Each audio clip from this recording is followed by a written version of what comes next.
오늘 이 시간 우리에게 주시는 하나님의 말씀 마가복음 12장 35절로 40절에 있는 말씀이 되겠습니다.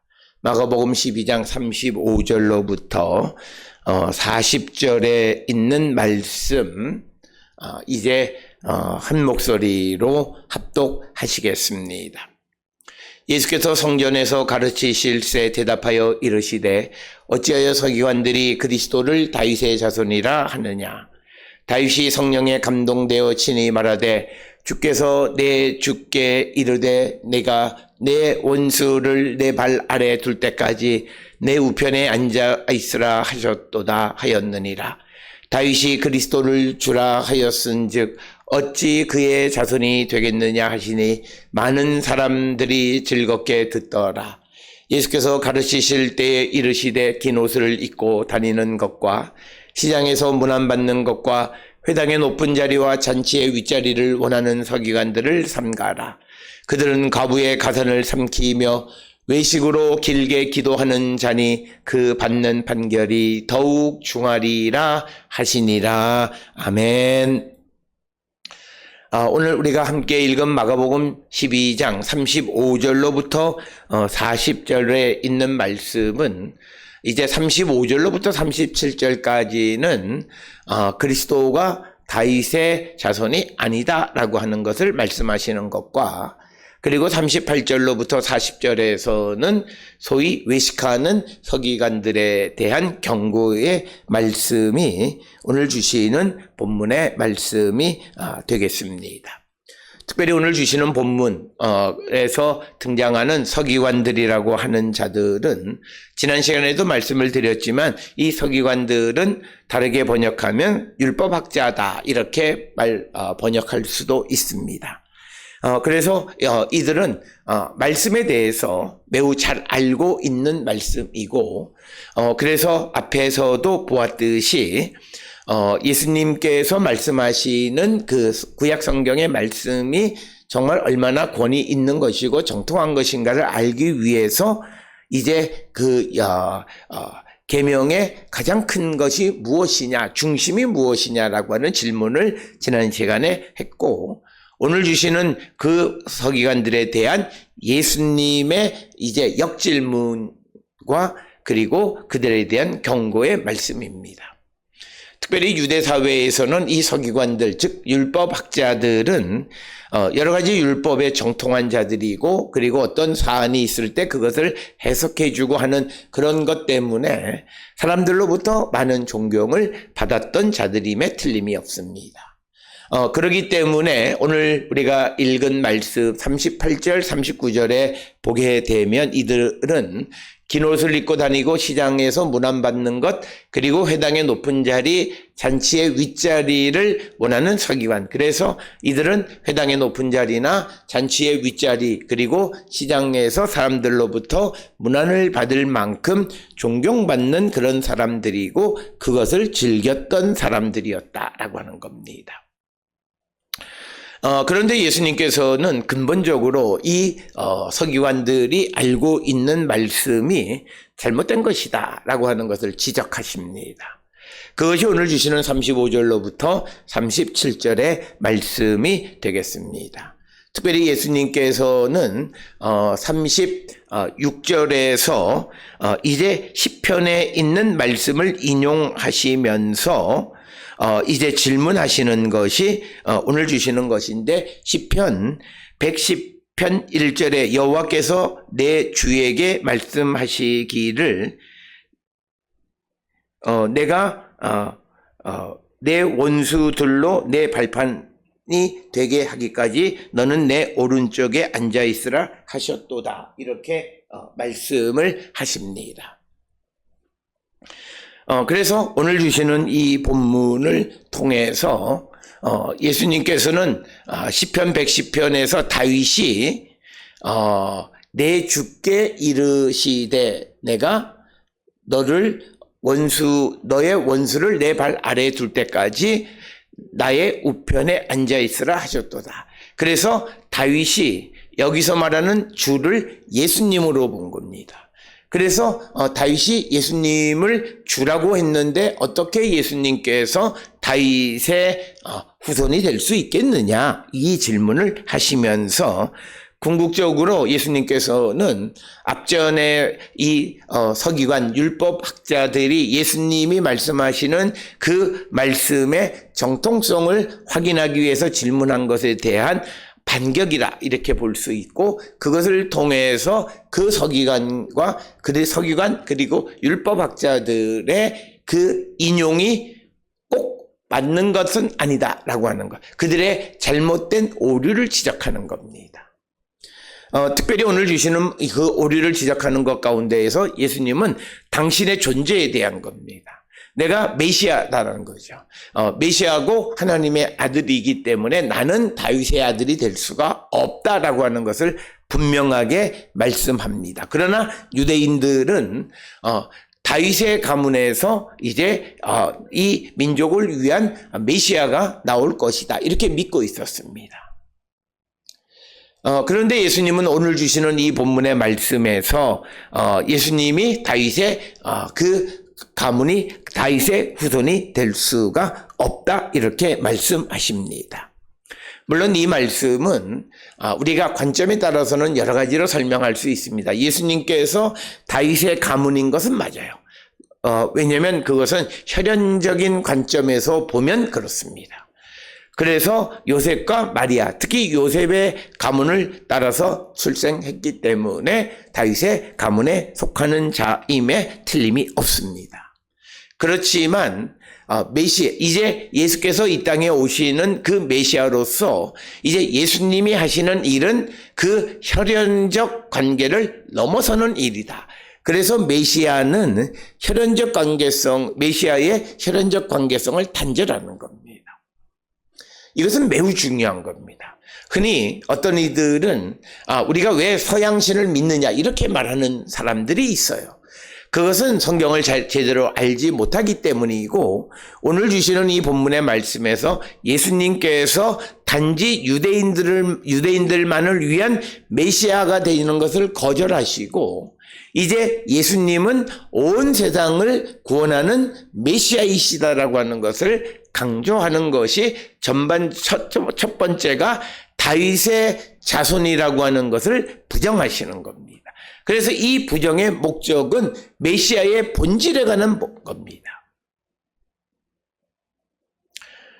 그래서 이것이 발전되어진 것이 로마서에 보면 사도 바울은 누가 아브라함의 후손이냐, 즉 누가 다윗의 후손이냐, 혈통적으로 우리 부모가, 우리 조상이 다윗의 가문에 속한다 해서가 아니라 주 예수 그리스도를 믿는 자가 그것이 이면적인 그런 그 유대인이고 그들이 다윗의 후손, 그들이 정말 믿음의 자손이다, 이렇게 이야기하는 겁니다. 그렇기 때문에 오늘 주시는 본문에서 예수님을 다윗의 자손이라고 하는 것을 끊어냄으로 말미암아 온 세상 사람들의 메시아가 되어지시는 것이 오늘 주시는 것의 속의 근본적인 목적이고, 표면적인 것은 예수님을 시험하며 질문하는 서기관 당시 율법학자들이 그들이 꼭 옳은 것만은 아니고, 그래서 대중들에게 그들을 조심하라고 경고하는 말씀이 오늘 주시는 본문의 말씀이 되겠습니다. 그래서 오늘 주시는 본문 35절에 보면 왜 서기관들이 그리스도를 다윗의 자손, 메시아가 다윗의 자손이라고 말하느냐라고 이제 굉장히 도발적인 질문을 합니다. 이 말은 메시아가 다윗의 후손, 다윗의 가문에서 태어난다는 것은 유대인들에게는 오랜 전통이었습니다. 그런데 예수님께서 그걸 단절하시는 것입니다. 그것은 예수님은 단지 유대인만을 위한 메시아가 아니라 온 세상 사람들을 위한 메시아이다라고 하는 것을 강조하기 위한 것으로서, 그래서 이제 예수님은 논리적으로 설명합니다. 36절에서 다윗이 성령에 감동되어 친히 말하되 주께서 내 주께 이르시되 내가 너의 원수를 내 발 아래에 둘 때까지 내 우편에 앉았으라 하셨도다. 그러니까 오늘 주시는 36절은 앞에서 말씀드린 것처럼 시편 110편 1절을 근거로 한 겁니다. 그래서 다윗이 이제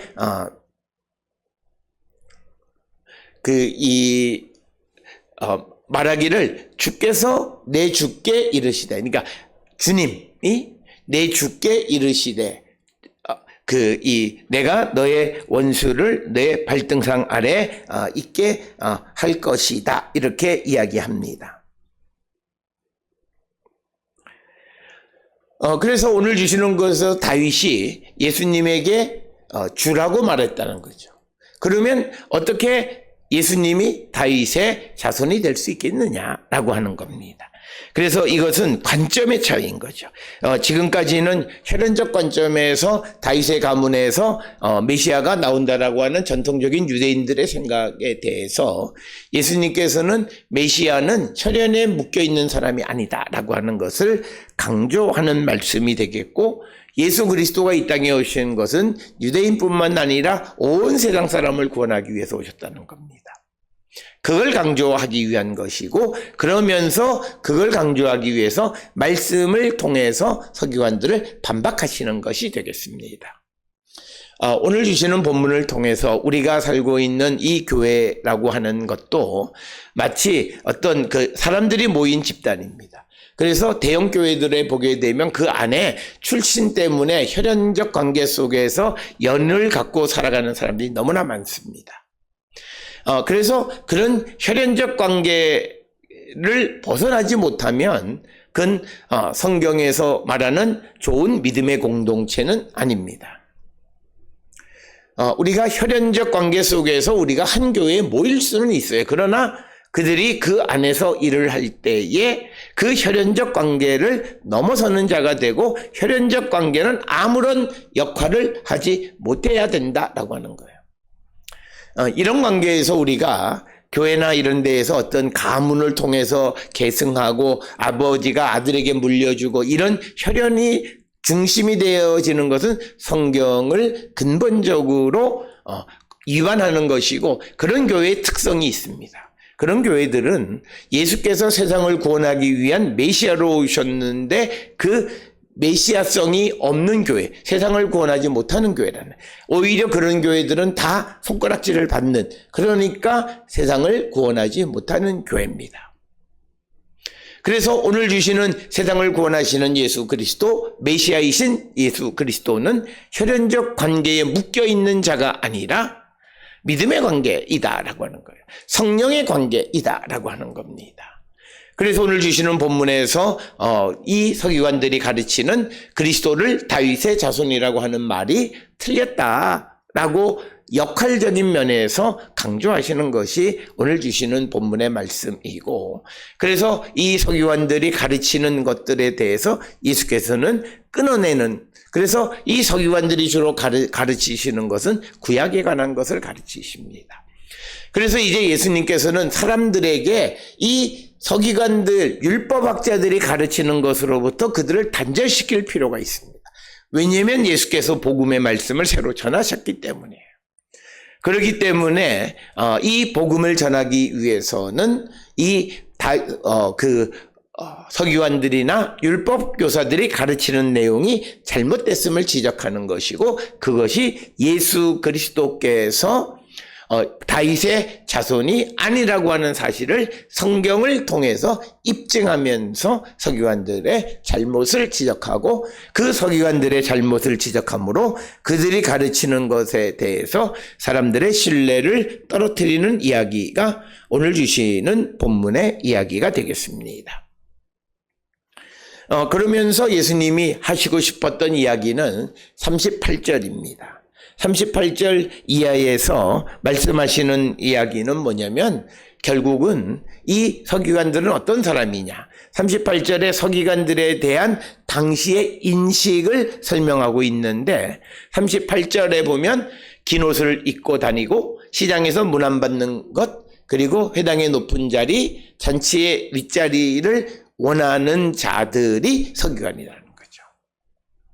그래서 이 서기관들에 대한 당시의 그 인식은 그런 것이었고, 그래서 이들은 서기관들은 겉으로는 그 종교적인 그런 규정, 계명 이런 것들을 준수하지만 그것이 거칠고 그리고 공허한 영광을 사랑하는 자들이었다는 거예요.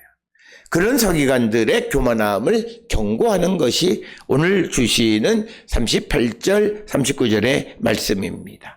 그래서 서기관들의 위선적 행동이 38절, 39절에서 나열되어져 있습니다.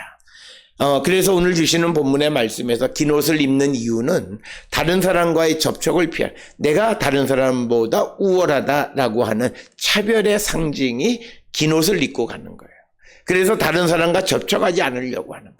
오늘날에도 우리가 이스라엘에 가서 대중교통을 이용하다 보면 가끔 종교인들의 마을을 지나는 버스 안에 종교인들이 타게 되는데 그 옆에 이방 사람들이 앉아서 이 옆에 몸이 닿으면 그 옆을 털어내는 사람들을 보게 됩니다.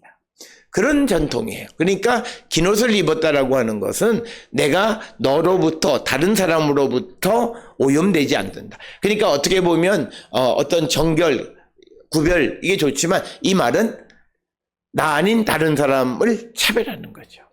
그들은 영적으로 나보다 못하다라고 하는 생각이 깊이 뿌리 박혀 있는 겁니다. 그러니까 이것은 이 서기관들이 분명하게 질문했던 세 번째 질문에서 예수님이 대답했던 것처럼 하나님을 사랑하고 이웃을 내 자신과 같이 사랑하라고 하는 것에 어긋난 거예요. 그들은 그렇게는 가르치지만 자기의 행실은 다른 행실을 하고 있다라고 하는 거예요. 그리고 또 시장에서 문안받는 것, 사람들로부터 인사받는 것을 좋아하고 또 회당의 높은 자리에 앉기를 좋아하고 잔치의 윗자리, 사람의 대접받기를 좋아하는 서기관. 그래서 우리가 사랑이라고 하는 개념이 어떤 상대에 대해서 긍정적이고 상대를 수용하는 것이 사랑입니다. 그래서 하나님에 대해서, 말씀에 대해서 긍정적이고 그걸 수용하는 것, 이웃에 대해서 긍정적이고 그것을 수용하는 것. 그런데 오늘 주시는 이 서기관들의 모습은 그렇게 가르치고 자기들의 모습은 다른 이야기예요. 우리가 늘 말하는 것처럼 우리가 입버릇처럼 말하는 것이 교회가 세상을 어려운 사람을 도와야 된다, 사랑해야 된다, 선교해야 된다, 이웃을 도와야. 그런데 정작 이웃 돕기를 위한 특별 헌금을 할 때 헌금하지 않는 모습. 물론 삶이 어려워서 그럴 수도 있지만 그러나 그것은 사랑하는 마음이 없기 때문입니다. 우리 교회 안에도 우리 기독교 사회 안에도 그런 사람들이 많아요. 여러 차례 말씀을 드리지만 목사들이 모여서 노회를 하거나 회의를 할 때 예배를 드리면서 그 예배에 모여지는 헌금을 장학사업 혹은 선교사업에 사용하겠다라고 하는데 목사 장로 100여 명 이상이 모여도 돈이 헌금의 액수가 100만 원 겨우 조금 넘는 정도. 그럼 1인당 따져보면 한 1인당 한 10,000원 정도 헌금. 물론 물질로 분별할 수는 없지만 그러나 오늘 우리가 살고 있는 이 시대에 사람들이 말하기를 10,000원 한 장 가지고 밥 먹기도 힘들다 이렇게 이야기하잖아요. 그러면 해외에서 복음을 위해서 애쓰는 사람들을 생각하고 헌금할 때 그 정도도 안 한다라는 뜻이에요. 그건 뭐냐면 한국 교회가 세상으로부터 점점 배척받는 이유는 바로 거기에 있는 거예요. 말로는 천하 없는 이야기를 다 하지만 그들이 하는 행위는 그것과는 전혀 다른 거예요. 선교 이야기하면서 선교헌금 하나도 안 하고 이웃 돕기를 이야기하면서 자기 돈으로는 이웃 돕기 안 해요. 남의 돈 가지고 어떻게 쓸까는 해요. 그러나 자기의 시간, 노력 이건 투자하지 않아요. 다 위선자들이에요. 그런 서기관들을 조심하라는 거예요. 그래서 오늘 우리가 세상을 살아가면서 우리가 이 서기관과 같은 모습은 아닌가 성찰해야 돼요. 그런 서기관들에 대해서 예수님은 뭐라 말씀하시냐면 그들이 받을 심판이 더 중할 것이다 이렇게 이야기해요. 그러니까 왜냐하면 이들은 서기관들은 알아요. 근데 알면서 행실을 하지 않아요. 그러니까 우리가 세상을 살아가면서 어쩌면 지식인들 가운데에서 우리 역사에 매국한 사람들이 있어요. 일제 때. 많이 배운 사람들이 자기 살려고 매국을, 이것은요, 어쩌면 초기에 어떤 매국을 한 사람들보다 훨씬 더 질이 나쁜 거예요. 알면서, 성경은 그 자들이 더 나쁜 종류의 사람이라고 말해요. 자기 살기 위해서 알면서 했기 때문에. 그래서 오늘 주시는 본문의 40절에 그 서기관들은 과부의 가산을 삼키고 외식으로 길게 기도하는 자고 그 받는 판결이 더욱 중하리라. 그러니까 그들의 심판이 더욱더 엄중할 것이다 라고 하는 거예요. 이유는 이 서기관들, 율법 선생들은 성경의 가르침이 무엇인지를 알고 있어요. 그런데 행하지 않는 자들이에요. 그들의 외식함에 대해서 그들이 받을 판결이 더 중하다, 이렇게 이야기하는 것이 오늘 주시는 건데, 오늘 주시는 본문 40절에 보면 과부의 가산을 삼킨다라고 하는 거예요. 그러니까 가난한 과부들의 재산을 어떻게 하든지 탈취해 가려고 하는 것이고, 그리고 기도는 길게 해요.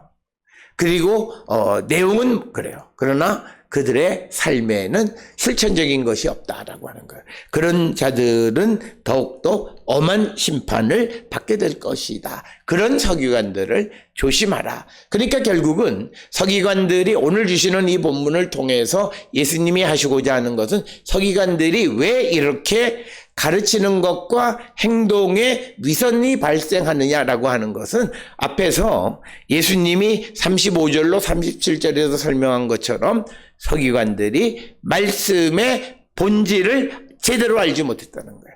시편 110편의 이야기를 통해서 예수님은 다윗이 예수님에게 주라고 불렀는데 어떻게 예수님이 다윗의 가문이 될 수 있겠느냐라고 말씀하시면서 그들이 그렇게 말씀을 제대로 알지 못하니까 그들의 삶은 외식하는 것이다라고 하는 거예요. 오늘 우리가 살고 있는 삶에서 사람들이 말씀을 실천하지 못하는 이유는 그가 여러 가지 원인이 있지만 가장 본질은 하나님의 말씀의 근본을 알지 못한 거예요. 그 말은 하나님의 말씀의 근본을 알지 못했다는 것은 성령 안에서 말씀을 깨닫지 못했다는 거예요. 그렇기 때문에 성령의 역사가 없는 말씀은 능력이 없어요. 결과가 없다는 거예요.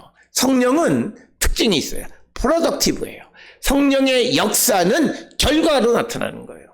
그런데 성령의 역사로 성경을 보았지만 아무 열매도 맺지 않는다라면 그건 성령의 역사가. 가끔 목회자들이 모여서 이야기하면 교인들이 아무리 좋은 말을 설교해도 그들이 변하지 않는다라고 말해요.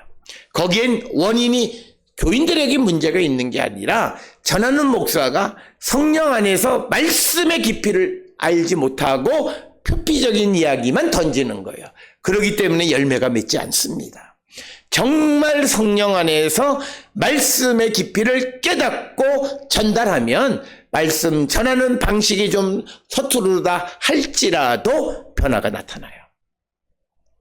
그렇기 때문에 오늘 주시는 이 본문의 말씀을 통해서 우리에게 주시는 것은 말씀을 표면적으로 알고 거칠해하는 자들을 조심하라. 예수님이 그렇게 말씀하고 그러면서 40절에 그가 받는 판결이 더 중하리라. 그는 더 큰 심판을 받을 것이다 라고 말씀합니다. 따라서 우리는 성령의 충만한 가운데에서 하나님 말씀의 본질을 깨닫고 그 말씀의 열매를 맺어가는 자들이 되어야 한다. 이걸 우리에게 가르쳐 주는 것이고, 우리가 세상을 살아가는 주의 일을 하는, 그리고 교회, 세상을 구원하는 메시아성을 가지고 있는 그 교회가 가장 중요한 것은 어떤 혈연의 관계 속에 매여 있는 교회가 아니라 하나님의 구원의 역사, 성령의 역사가 나타나는 교회가 되어야 함을 우리에게 가르쳐 줍니다. 우리가 섬기는 교회와 내 자신을 성찰하고 정말 우리가 성령 안에서 말씀의 본질을 깨닫고 열매 맺는 자가 되기를 결단하는 우리 모두가 될 수 있기를 주의 이름으로 축원합니다.